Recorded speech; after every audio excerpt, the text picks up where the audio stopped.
శ్రీవారికి ఎంతటి విశిష్టత ఉందో తిరుమల లడ్డుకు కూడా అంతే ప్రాముఖ్యత, ప్రాధాన్యత ఉంది. తిరుమల లడ్డు అంటే ప్రపంచవ్యాప్తంగా గుర్తింపు ఉంది.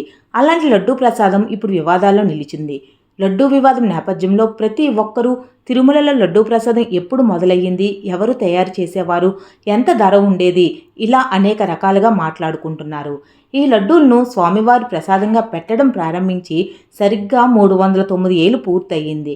కానీ 1715 ఆగస్టు 2న శ్రీవారి లడ్డూ ప్రసాదం తయారు చేసినట్లు చెబుతుంటే, పండితులు మాత్రం క్రీస్తు శకం 1803లో బూందీగా పరిచయమై అటు తర్వాత 1940 నాటికి లడ్డూ ప్రసాదంగా స్థిరపడినట్లు చెబుతున్నారు. మొదట్లో లడ్డూ ప్రసాదాన్ని 8 నాణాలకే ఇచ్చేవారని, అటు తర్వాత 2, 5, 10, 15, 25 నుంచి ప్రస్తుతం ₹50కు టీటీడీ విక్రయిస్తుంది. 1940వ సంవత్సరాన్ని ప్రామాణికంగా తీసుకుంటే మాత్రం లడ్డూ వయస్సు 83 సంవత్సరాలు అవుతుందని కొందరు చెబుతున్నారు.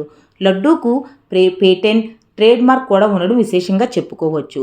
పల్లవుల కాలం నుంచే ప్రసాదాలు చారిత్రక ఆనవాళ్లు కనిపిస్తున్నాయి. విజయనగర సామ్రాజ్యంలోని 2వ దేవరాయల కాలం నుంచి ప్రసాదాల సంఖ్య మరింత ఎక్కువ పెంచినట్లు పూర్వీకులు చెబుతున్నారు. శ్రీవారి ఆలయంలో లడ్డూల తయారీకి వాడవలసిన సరుకుల మోతాదును దిట్టం అంటారు. దీనిని తొలిసారిగా టీటీడీ పాలక మండలి 1950లో నిర్ణయించింది. పెరుగుతున్న భక్తులకు అనుగుణంగా దిట్టాన్ని పెంచుతూ వచ్చారు. లడ్డూల తయారీకి ఆవు నెయ్యి, శనగపిండి, చక్కెర, యాలకులు, ఎండు ద్రాక్ష, కలకండ, ముంతమామిడి పప్పు వినియోగిస్తారు.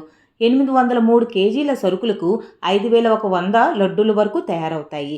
శ్రీవారి ఆలయం ఆగ్నేయ దిక్కులో ఉన్న వంటశాలలో సుమారు 15,000 వరకు లడ్డూలు తయారవుతాయి. తొలి రోజుల్లో లడ్డూలను కట్టెల పొయ్యి మీద తయారు చేసేవారు. అయితే భక్తుల రద్దీని దృష్టిలో ఉంచుకొని యంత్రాలను ప్రవేశపెట్టారు. తిరుమలలో లడ్డూ తయారీ కోసం పోటు అనే వంటశాల ఉంది. ఇక్కడ అత్యాధునిక వంట సామాగ్రి సహాయంతో రోజు లక్షల లడ్డూలు తయారీ జరుగుతున్నది. అలాంటి లడ్డూ ఇప్పుడు వివాదంలో నిలిచింది. మరి నిజంగా లడ్డూ తయారీలో జంతువుల కొవ్వు వాడారా లేదా అనే వాస్తవాలు తెలియాల్సి ఉంది.